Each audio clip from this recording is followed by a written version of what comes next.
বাণিজ্যে আশা জাগাচ্ছে মোংলা বন্দর। চীনা বিনিয়োগে নতুন সম্ভাবনার হাতছানি। উন্নয়ন প্রকল্প বাস্তবায়নে বাড়বে সক্ষমতা ও আমদানি রফতানি। সড়কে 22টি বৈদ্যুতিক খুঁটি রেখে সংস্কার কাজ। ঝিনাইদহের হরিণাকুণ্ডুতে দুর্ঘটনা ঝুঁকি নিয়ে চলাচল। পল্লী বিদ্যুৎ সমিতিকে দুষছে এলজিইডি। খুলনায় উদ্বেগজনক হারে বাড়ছে এইডস রোগী। এক সপ্তাহে আক্রান্ত 11 জন, গত 5 মাসে 9 জনের মৃত্যু। সচেতনতার অভাব বলছেন বিশেষজ্ঞরা। এবং ঝরে পড়ছে গুটি, খরতাপে পড়ছে সাতক্ষীরার আম বাগান। কাঙ্ক্ষিত উৎপাদন নিয়ে দুশ্চিন্তায় বাগান মালিকরা। ফলন ধরে রাখতে কৃষি বিভাগের নানা পরামর্শ।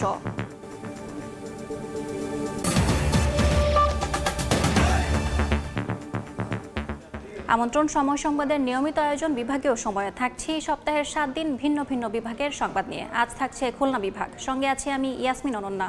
চীনের ঋণ সহায়তায় মোংলা বন্দরের উন্নয়নে নতুন প্রকল্প হাতে নেওয়া হয়েছে। মোংলা বন্দরের সুবিধাদির সম্প্রসারণ ও উন্নয়ন শীর্ষক প্রকল্পের অধীনে এরই মধ্যে G2G ভিত্তিক চুক্তি সম্পন্ন হয়েছে। নানা সীমাবদ্ধতা থাকা বন্দরটিতে এসব প্রকল্প ঘিরে নতুন অর্থনৈতিক সম্ভাবনা তৈরি হয়েছে। হাসান মাহমুদকে সঙ্গে নিয়ে আব্দুল্লাহ আল মামুন রুবেলের রিপোর্ট। রাজধানীর সঙ্গে সহজ যোগাযোগ মাধ্যমের কারণে গত 2 বছরের বেশি সময় ধরে মোংলা বন্দর ঘিরে আগ্রহ বাড়ছে আমদানি রফতানিকারক ব্যবসায়ীদের। তবে জেটি সংকট, নদীর গভীরতা কম থাকা, আধুনিক অবকাঠামোর অভাব সহ রয়েছে নানা সীমাবদ্ধতা। বড় আকারে জাহাজ না আনতে পারি, বেশি মাল আনতে না পারলে আমাদের কস্টিং এফেক্টিভ হবে না, কস্ট এফেক্টিভ না হলে কেউ এদিকে ইন্টারেস্টেড হবে না। এসব সীমাবদ্ধতা বিবেচনায় নিয়ে এবার বন্দরের উন্নয়নে বড় ধরনের প্রকল্প হাতে নিয়েছে কর্তৃপক্ষ।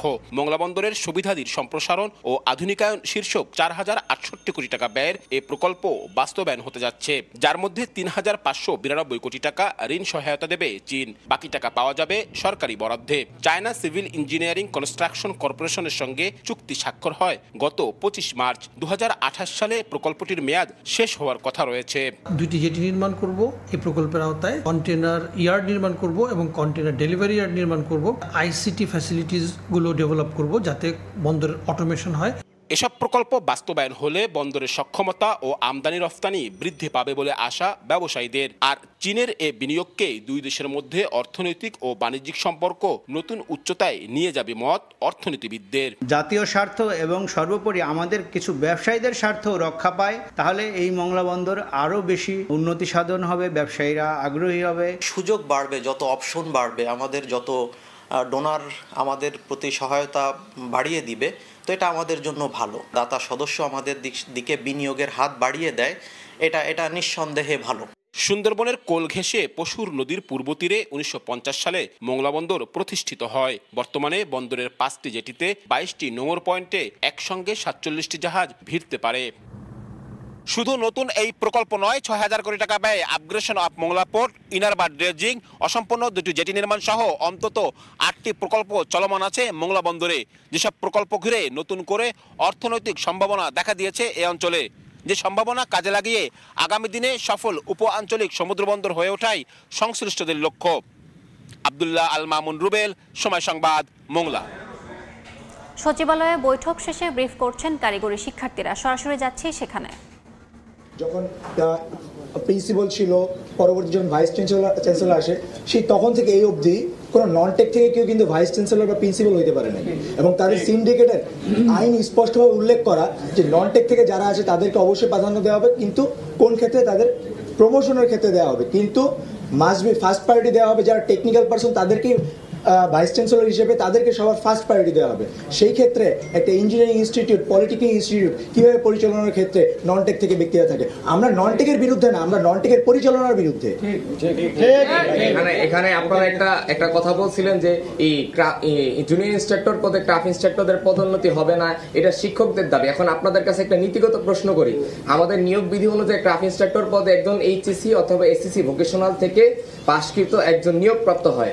এখন আমি হলো একজন ডিপ্লোমা ইঞ্জিনিয়ারিং পড়ুয়া শিক্ষার্থী, আমি 4 বছর পর ডিপ্লোমা ইঞ্জিনিয়ার হব। এখন একজন ডিপ্লোমা ইঞ্জিনিয়ারের শিক্ষকের যোগ্যতা কি এসএসসি অথবা এইচএসসি ভোকেশনাল পাশকৃত হতে পারে? এটা যদি আমাদের সেক্টরে একবার হয়, তাহলে অন্যান্য সেক্টরের ক্ষেত্রেও এরকম দেখা যাবে যে এইচএসসি এসএসসি পাশকৃতরা তারা প্রমোশন নিয়ে শিক্ষকতা করার দাবি করবে। আবার আরেকটা বিষয় আপনারা চিন্তা করেন, যে অনেক ট্রাফ ইনস্ট্রাক্টর, আমাদের পদোন্নতি সিস্টেমটা এরকম, অনেক ট্রাফ ইনস্ট্রাক্টর আছে যারা হলো মাস্টার রুল অথবা অন্যান্য পদ থেকে, অফিস সহকারী, পিয়ন পদ থেকে ট্রাফ ইনস্ট্রাক্টর হয়ে থাকে। তাহলে একজন মাস্টার রুলকে বর্তমানে পদোন্নতি যে রেটটা দেওয়া হয়েছে সেটা অনুযায়ী একজন মাস্টার রুলকে এখন শিক্ষক হবে একটা সেক্টর যদি হয়, তাহলে আমরা মেনে নিব। আপনি তো শিক্ষার্থী, গতকাল আপনারা যে এই যে আন্দোলনগুলো আপনাদের জায়গায় নিশ্চয়ই আপনারা যৌক্তিক বলবেন, আন্দোলন রাস্তায় নামার ফলে মানুষের যে দুর্ভোগ হইলো, আপনারা সেটা চান কিনা? এখন আপনারা 3 ঘন্টায় অতিরিক্ত সচিবের সাথে মন্ত্রণালয়ে এসে বৈঠক করলেন, আপনারা নিশ্চয়ই বলেছেন আপনাদের কথা, উনি আসলে কি বলেছে, এর ফলে আপনারা সন্তুষ্ট নন বলছেন, এর পরে কি করবেন? আপনারা কঠোর থেকে কঠোর করবেন, আপনারা কি সেটা হতে পারে? এবং আপনারা কি উপদেষ্টার সাথে বৈঠক করার জন্য কোনো আশ্বাস পেয়েছেন বা আপনারা চেষ্টা করবেন বা সচিবের সাথে করবেন কিনা, এইটুকু যে বিষয়টা আমি স্পষ্ট করি। একদম পরিষ্কার নাম। জি, আমার নাম জুবাইর পাটোয়ারি, কেন্দ্রীয় প্রতিনিধি এবং প্রধান কার্যনির্বাহী সদস্য, কারিগরি ছাত্র বাংলাদেশ। আমরা এই আন্দোলনটা শুধুমাত্র যে এই মার্চ মাস থেকে শুরু করেছি এমন না, বিষয়টা আমাদের 8 মাস ধরে এই আন্দোলনটা চলমান, এবং আমরা 9 সেপ্টেম্বর যেদিন 7 রাস্তা অবরোধ কর্মসূচি করেছিলাম সেদিন আমাদের দাবি মেনে নেওয়া হয়েছিল, কিন্তু সেই 6 দফা দাবির বাস্তবায়ন আমরা আজ অবধি দেখিনি। আমরা যে ইচ্ছা করে জনদুর্ভোগ সৃষ্টি করেছি বিষয়টা এমন না, আমরা বাধ্য হয়েছি আমাদের দাবি আদায়ে রাজপথে নেমে আসতে। কেন? সরাসরি যুক্ত ছিলাম সচিবালয় থেকে। মোংলা বন্দর নিয়ে আলোচনায় সেখানে আছেন সহকর্মী আব্দুল্লাহ আল মামুন রুবেল, তার সঙ্গে যুক্ত হচ্ছেন বন্দরের প্রকৌশল ও উন্নয়ন বিভাগের সদস্য ডক্টর AK মানিসুর রহমান। সরাসরি চলে যাচ্ছি তার কাছে। দেশের দক্ষিণাঞ্চলের অন্যতম অর্থনৈতিক সম্ভাবনার জায়গা এই মোংলা বন্দর, যে মোংলা বন্দর ঘিরে ব্যবসায়ীদের নানা রকম অভিযোগ রয়েছে, নানা রকম সীমাবদ্ধতার কথা রয়েছে, সেসব বিবেচনা নিয়ে মোংলা বন্দর কর্তৃপক্ষ সম্প্রতি একটি বড় উন্নয়ন প্রকল্প হাতে নিয়েছে। সেই উন্নয়ন প্রকল্পে আসলে কি কি আছে, সেটি হলে আসলে কি সুফল পাওয়া যাবে, সেসব বিষয়ে এখন আমরা কথা বলবো মোংলা বন্দর কর্তৃপক্ষের সদস্য প্রকৌশল ও উন্নয়ন ডক্টর AK মানিসুর রহমান এবং যুগ্ম সচিব উনি আছেন, তার কাছ থেকে জানার চেষ্টা করবো। শুরুতে একটু জানতে চাই যে এই মোংলা বন্দর নিয়ে নানা রকম কিন্তু সীমাবদ্ধতার কথা আমরা সবসময় ব্যবসায়ীদের কাছ থেকে শুনে থাকি, তো সেই সব সীমাবদ্ধতা নিশ্চয়ই বিবেচনা নিয়ে এই প্রকল্প নাকি? অবশ্যই আমাদের সীমাবদ্ধতাগুলোর মধ্যে প্রথম সীমাবদ্ধতা হচ্ছে নাব্যতা সংকট। নাব্যতা সংকট মোকাবেলার জন্য একাধিক প্রকল্প বর্তমানে চলমান রয়েছে এবং সম্প্রতি আরেকটি প্রকল্প সংরক্ষণ ড্রেজিং এর প্রকল্প অনুমোদিত হয়েছে। সেই প্রকল্পটি বাস্তবায়ন হলে আমাদের যে মূল যে অসুবিধা, মূল যে প্রতিবন্ধকতা ব্যবসায়ীদের কাছ থেকে যে অভিযোগ পাওয়া যায় নাব্যতা সংকটের বিষয়ে, নাব্যতা সংকট অনেকাংশেই দূরীভূত হবে। আর G2G প্রকল্পের আওতায় যেটি 10 এবং 11 নির্মিত হলে আমাদের কন্টেইনার ডেলিভারি যে সুবিধা, যেটা ব্যবসায়ীরা বর্তমানে পাচ্ছেন না, সেই সুবিধাটাও অনেকাংশে বৃদ্ধি পাবে। জানতে চাচ্ছিলাম যে সম্প্রতি 4000 কোটি টাকা ব্যয়ের যে নতুন প্রকল্পটি আসলে হাতে নেওয়া হয়েছে, সেই প্রকল্পে আসলে আপনারা কি কি কাজ করছেন এবং এটি আসলে কবে নাগাদ শেষ হবে, কবে নাগাদ শুরু হচ্ছে? এটা অলরেডি অনুমোদিত হয়ে গেছে এবং ঋণ চুক্তিও স্বাক্ষরিত হয়ে গেছে, বাণিজ্যিক চুক্তিটি স্বাক্ষরিত হয়েছে, ঋণ চুক্তি সহসায় স্বাক্ষরিত হবে বলে আমরা আশা করি। এর আওতায় মূলত 2টি জেটি নির্মাণ করা হবে, 2টা কন্টেইনার ইয়ার্ড নির্মাণ করা হবে, কন্টেইনার ডেলিভারি ইয়ার্ড নির্মাণ করা হবে এবং কন্টেইনার ডেলিভারির জন্য অটোমেশন ব্যবস্থাকে উন্নয়ন করা হবে, অটোমেশন ব্যবস্থার উন্নয়ন করা হবে যেন ব্যবসায়ীরা দ্রুততার সাথে পণ্য গ্রহণ করতে পারেন বা প্রেরণ করতে পারেন। এই প্রকল্প আসলে বাস্তবায়ন হলে ব্যবসায়ীরা কি কি সুফল পাবেন, মানে ব্যবসায়িক বাণিজ্যিক ক্ষেত্রে কি কি সুফল পাবেন এবং আরো ব্যবসায়ীরা আগ্রহী হয়ে উঠবেন কিনা? নাব্যতার সংকটটা যদি অন্যান্য প্রকল্পের মাধ্যমে আমরা অতিক্রম করতে পারি, তাহলে এই কন্টেইনার ডেলিভারি ইয়ার্ডের মাধ্যমে ব্যবসায়ীরা দ্রুততার সাথে অনেক বেশি পরিমাণে কন্টেইনার আমদানি এবং রপ্তানির সুযোগ পাবেন। আরেকটি কথা আসলে বলা হয়ে থাকে মোংলা বন্দরের সীমাবদ্ধতা বিষয়ে, ড্রেজিং এর পাশাপাশি অন্যান্য যে সমস্ত সীমাবদ্ধতা সেগুলো নিয়ে আসলে আপনারা কাজ করছেন বলছেন, তো ব্যবসায়ীদের অভিযোগ রয়েছে যে আরো বেশি এটিকে উপযোগী করার জন্য যে প্রকল্পগুলো হাতে নেওয়া হয়েছে সেটি বাস্তবায়নে আসলে কখনো কখনো ধীর গতি দেখা যায়, সেটি নিয়ে আসলে কিছু বলবেন? প্রকল্প বাস্তবায়নে অনেকগুলো পক্ষ জড়িত থাকে বা অনেকগুলো পরিস্থিতি বিবেচনায় নিতে হয়, সেজন্য কোনো কোনো সময় প্রকল্পগুলো যে পূর্ব পরিকল্পনা মোতাবেক অগ্রগতি সাধন করা সম্ভবপর হয় না। তারপর আমাদের মোংলা বন্দরের পক্ষ থেকে বা নৌপরিবহন মন্ত্রণালয়ের পক্ষ থেকে বা সরকারের অন্যান্য পক্ষ যেমন planning commission, IMED, ERD, ECNEC প্রত্যেকের পক্ষ থেকে দ্রুততার সাথে সমস্যাগুলো সমাধান করে যথাশীঘ্র প্রকল্প বাস্তবায়নের জন্য সর্বোচ্চ প্রচেষ্টা পরিচালনা করা হয় এবং ভবিষ্যতে এই প্রচেষ্টা অব্যাহত থাকবে। আসলে ব্যবসায়ীরা কি প্রত্যাশা করতে পারেন যে প্রকল্পটি নিয়ে আমরা কথা বলছি এই প্রকল্প আসলে নির্ধারিত সময় শেষ হবে? অবশ্যই আমি আশাবাদী। প্রকল্পের অনুমোদন সংক্রান্ত অন্যান্য বিষয়গুলো দ্রুততার সাথে সমাধান হয়েছে। আশা করি বাকি যে প্রক্রিয়াগুলো আছে সেগুলো সমাপ্ত হয়ে অতি শীঘ্রই আমরা এগুলো বাস্তবায়ন পর্যায়ে চলে যাব এবং আমরা যথাসময়ে বাস্তবায়ন করতে সচেষ্ট হব বলে আমি দৃঢ়ভাবে বিশ্বাস করি। আরেকটি বিষয় যেটি হচ্ছে গিয়ে এই প্রকল্পে বড় ধরনের আর্থিক সহায়তা করছে চীন। তো আসলে এই চীনের এই আর্থিক সহায়তা দুই দেশের অর্থনৈতিক বাণিজ্যিক ক্ষেত্রে আসলে কি ধরনের ভূমিকা রাখতে পারে? আমাদের পররাষ্ট্র নীতির অন্যতম মূলনীতি হচ্ছে friendship to all malice two নান। আমরা যে কোনো বন্ধু ভাবাপন্ন রাষ্ট্রের প্রতি আমরা সবসময় বন্ধুত্বের হাত সম্প্রসারিত করে থাকি। বর্তমান পরিস্থিতিতে চীন সরকার বাংলাদেশ সরকারের সাথে বিভিন্ন উন্নয়ন প্রকল্পে যৌথ অংশীদারিত্বের আগ্রহ দেখিয়েছে। আমরা তাদের সাথে সহযোগিতার হাত সম্প্রসারিত করেছি এবং সেটি আমাদের চলমান যে পররাষ্ট্রনীতির যে মূলনীতি তার সাথে সামঞ্জস্যপূর্ণ। আমরা আশা করছি চীন সরকারের এই সহযোগিতার মনোভাবটি অব্যাহত থাকবে এবং বাংলাদেশ এর প্রেক্ষিতে আর্থসামাজিক উন্নয়নে ব্যাপকভাবে উপকৃত হবে। আর শেষ একটু কোশ্চেন করতে চাই, সেটি হচ্ছে গিয়ে এই এখন পর্যন্ত এই বলছেন যে অনেকগুলো প্রকল্প চলমান, যদি একটু বলতেন যে কি কি প্রকল্প চলমান আছে এবং সেগুলো হলে কি সুফল পাওয়া যাবে? এই মুহূর্তে মোংলা বন্দরের সংরক্ষণ ড্রেজিং একটি প্রকল্প সম্প্রতি অনুমোদিত হয়েছে। এটি বাস্তবায়িত হলে আমাদের যে নাব্যতা সংকটের বিষয়ে আমরা আলোচনা করলাম এটি অনেকাংশে দূরীভূত হবে। এছাড়া আপগ্রেডেশন অফ মোংলা পোর্ট নামে আরেকটি প্রকল্প চলমান রয়েছে, তার আওতায় সেখানেও দুটি জেটি নির্মাণ করা হবে, কন্টেনার এবং ডেলিভারি ইয়ার্ড নির্মাণ করা হবে। এছাড়াও প্রাইভেট পাবলিক পার্টনারশিপের আওতায় দুটি জেটি নির্মাণাধীন রয়েছে। তারপর আমরা নিজস্ব ড্রেজার কেনার জন্য একটি প্রকল্প বর্তমানে আমরা ইআরডিতে পাঠিয়েছি। সেটি সড়ক উন্নয়ন আপগ্রেডেশন অফ মোংলা পোর্টের আওতায় আমাদের অভ্যন্তরীণ বেশ কিছু সড়ক ধরা আছে, কাজে সেটি অনুমোদন হয়ে গেছে, বাট সেই সংশোধনের প্রক্রিয়া চলমান। সেই সংশোধন প্রক্রিয়াটি অনুমোদন হয়ে গেলে আমরা সড়ক উন্নয়নের ব্যাপারে বাস্তবায়ন করতে পারবো বলে আমি বিশ্বাস করি। ধন্যবাদ আপনাকে। দর্শক, আমরা আসলে শুনছিলাম যে মোংলা বন্দর ঘিরে আসলে নানা রকম পরিকল্পনা গ্রহণ করেছেন এখানকার কর্তৃপক্ষ এবং তারা আসলে আশা করছেন যে সব প্রকল্প নির্ধারিত সময়ে শেষ হবে এবং ব্যবসায়ীদের সঙ্গে তাদেরও আসলে প্রত্যাশা এই মোংলা বন্দরের সব প্রকল্প বাস্তবায়ন হলে মোংলা বন্দর আরো গতিশীল হবে, আরো অনেক উন্নয়ন হবে। তো আমার কাছে এই ছিল মোংলা থেকে মোংলা বন্দর উন্নয়ন কর্তৃপক্ষের সাথে আলোচনা সবশেষ। সরাসরি যুক্ত ছিলাম মোংলা বন্দর থেকে। ঝিনাইদহের হরিণাকুণ্ডুতে সড়ক সংস্কারে চরম গাফিলতির অভিযোগ উঠেছে। 6.5 কিলোমিটার সড়কে 22টি বৈদ্যুতিক খুঁটি রেখেই করা হয়েছে সংস্কার কাজ। এতে প্রতিনিয়ত দুর্ঘটনার ঝুঁকিতে রয়েছেন যানচালক ও পথচারীরা। স্থানীয়দের অভিযোগ, এমন অব্যবস্থাপনার জন্য দায়ী ঠিকাদারি প্রতিষ্ঠান ও এলজিইডি কর্তৃপক্ষ। তবে এলজিইডি দুষছে পল্লী বিদ্যুৎ সমিতিকে। লোটাস রহমান সোহাগের রিপোর্ট। চলছে গাড়ি, হেঁটে যাচ্ছেন পথচারীরা। প্রতি মুহূর্তে দুর্ঘটনার ঝুঁকি যেন উঠ পেতে রয়েছে ঝিনাইদহের হরিণাকুণ্ডুর পায়রাডাঙ্গা থেকে পারপলসি সড়কে।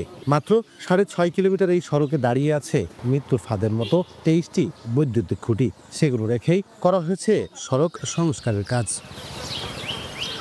স্থানীয়দের অভিযোগ, সড়ক উন্নয়নের সময় খুঁটিগুলো না সরিয়ে যেন-তেনভাবে সড়কের কাজ করেছে ঠিকাদারি প্রতিষ্ঠান।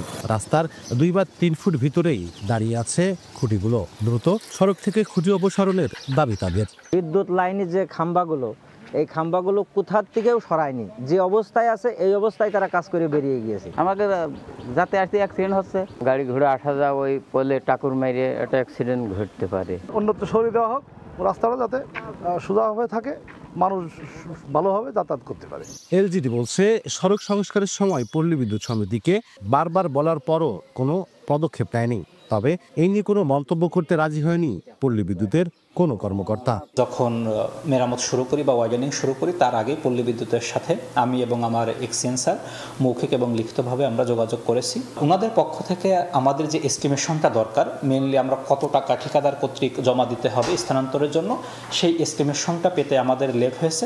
উইকেয়ার প্রকল্পের আওতায় 16 কোটি 5 লাখ টাকা ব্যয়ে সড়কটির উন্নয়ন করা হয়। লোটাস রহমান সোহাগ, সময় সংবাদ। ঐতিহাসিক মুজিবনগর দিবসকে স্মরণ করে রাখতে জাতীয় পতাকা উত্তোলন এবং স্মৃতিসৌধে পুষ্পার্ঘ্য অর্পণ করেন মুক্তিযুদ্ধ বিষয়ক মন্ত্রণালয়ের উপদেষ্টা ফারুক ই আজম। ভোরে মেহেরপুর জেলা প্রশাসনের আয়োজনে মুজিবনগর আমবাগানে গার্ড অফ অনার গ্রহণ করেন তিনি। এ সময় তিনি জানান, 1971 সালের 17 এপ্রিল এই আমবাগানে ঐতিহাসিক যে সরকার শপথ গ্রহণ করেছিল তা আমাদের জন্য বীরত্বগাথা অধ্যায়। মুক্তিযুদ্ধের স্মৃতি কমপ্লেক্সের উন্নয়নের বিষয়ে তিনি বলেন, এখানে যা কিছু হবে তা ঐতিহাসিক বস্তুনিষ্ঠতার নিরিখেই করা হবে। পরে পুষ্পার্ঘ্য অর্পণ শেষে মুক্তিযুদ্ধের স্মৃতি কমপ্লেক্স এবং আমবাগানের বিভিন্ন স্থান পরিদর্শন করেন তিনি।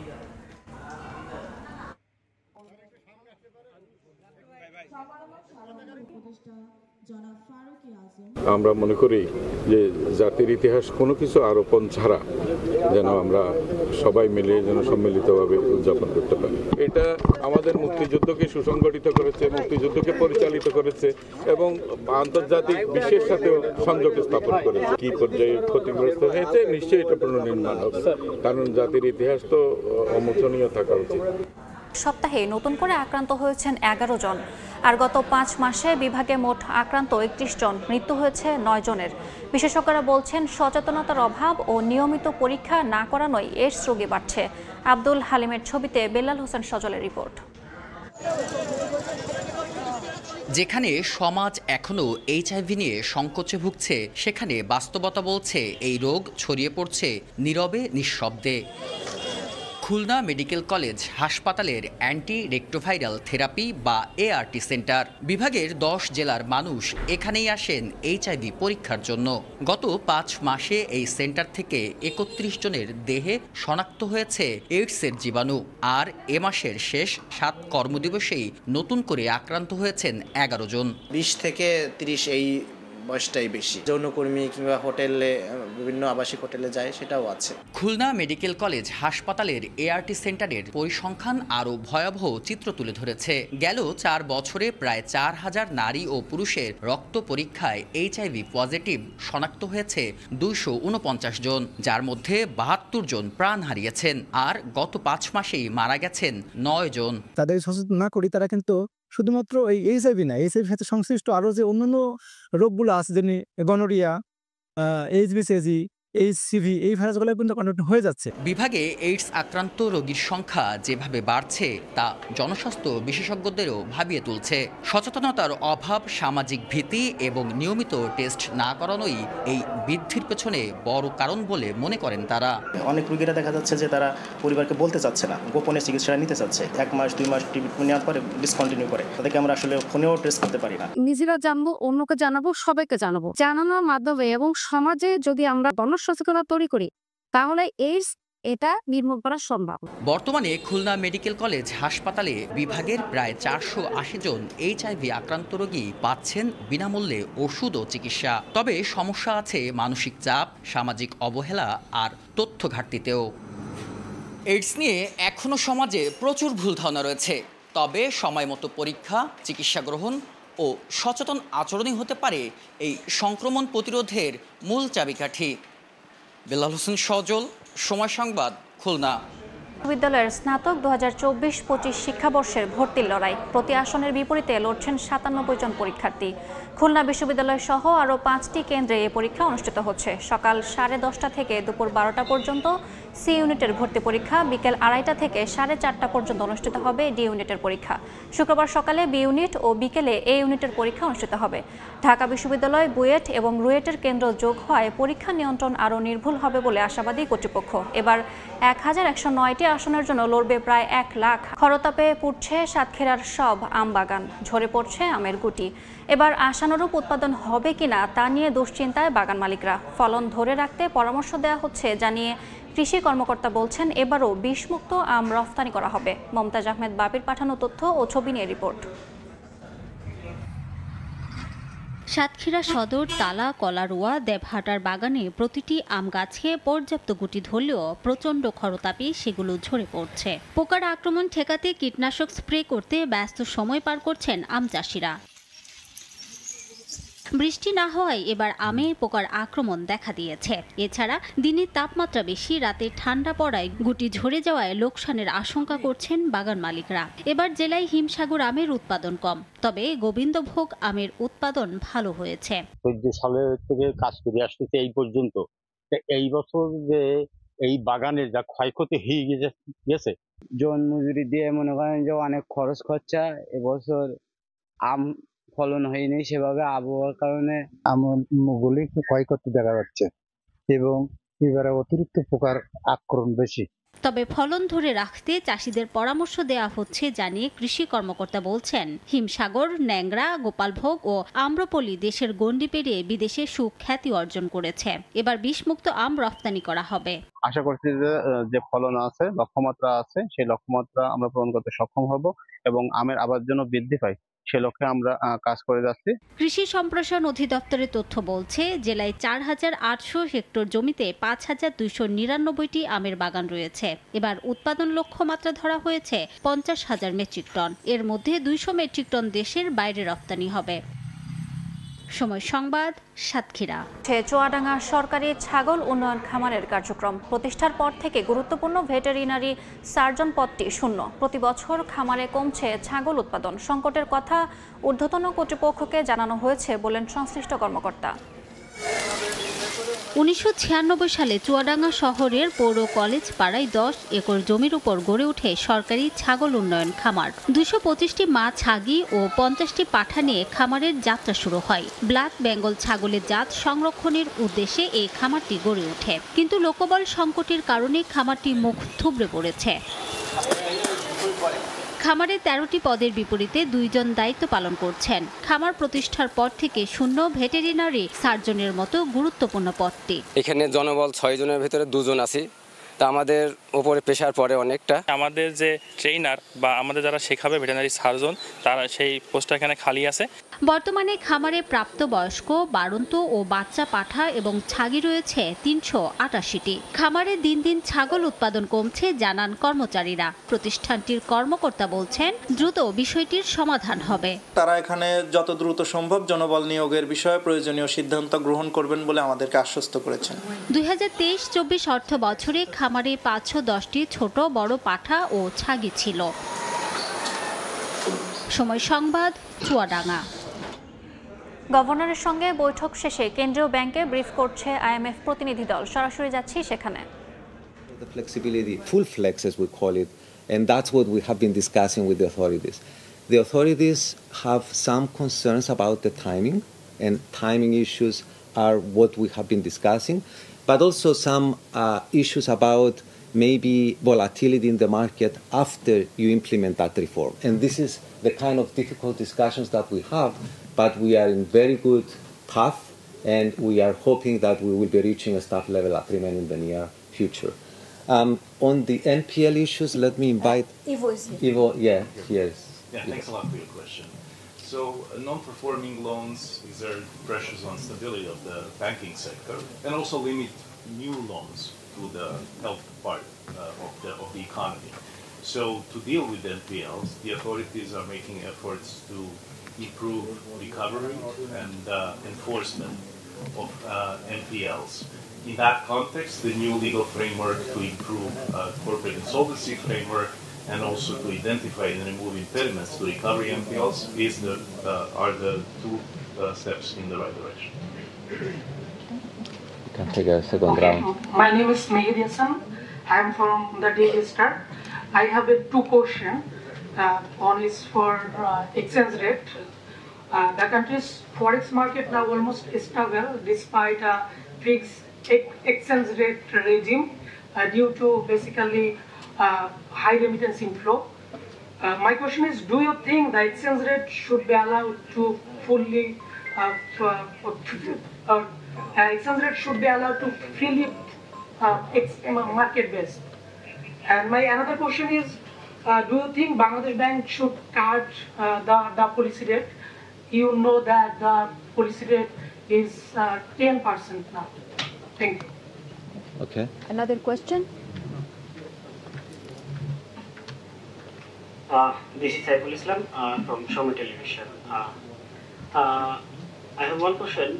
Which issues you have taken into special consideration? You come to this time in Bangladesh. And when can Bangladesh receive the next installment of IMF money? One more, yes. We can have one more question. Can I ask one? Let's see if anyone did, and then we come to. Any other question on this side? Yes, please. This is something, working for the Daily Observer. Will the IMF relax any terms due to the reserve and revenue challenges? Thank you very much. So. একবার চিংড়ি ঘের দখলের চেষ্টার প্রতিবাদে বাগেরহাটে মানববন্ধন হয়েছে। সকালে মোরেলগঞ্জ উপজেলার সুনিরজোর বাজারে মানববন্ধনে অংশ নেন এলাকাবাসী। এ সময় তারা অভিযোগ করেন ঝিউধারা ইউনিয়নের ঢেউতলা এলাকায় ৬০ বিঘার একটি চিংড়ি ঘেরে স্থানীয় সাইফুল ইসলাম সোহাগ সহ ৪ জন মাছ চাষ করেন।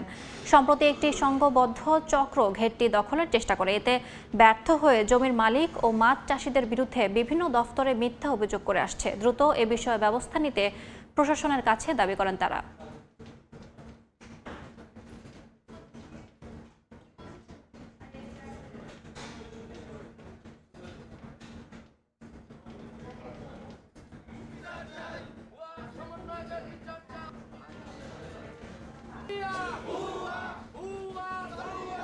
সময়ের শীর্ষ সংবাদগুলো জানিয়ে দিচ্ছে আরেকবার। দক্ষিণের বাণিজ্যে আশা জাগাচ্ছে মোংলা বন্দর, চীনা বিনিয়োগে নতুন সম্ভাবনার হাতছানি, উন্নয়ন প্রকল্প বাস্তবায়নে বাড়বে সক্ষমতা ও আমদানি রফতানি। সড়কে 22টি বৈদ্যুতিক খুঁটি রেখে সংস্কার কাজ, ঝিনাইদহের হরিণাকুণ্ডুতে দুর্ঘটনা ঝুঁকি নিয়ে চলাচল, পল্লী বিদ্যুৎ সমিতিকে দুষছে এলজিইডি। এবং খুলনায় উদ্বেগজনক হারে বাড়ছে এইডস রোগী, এক সপ্তাহে আক্রান্ত 11 জন, গত 5 মাসে 9 জনের মৃত্যু। সচেতনতার অভাব বলছেন বিশেষজ্ঞরা।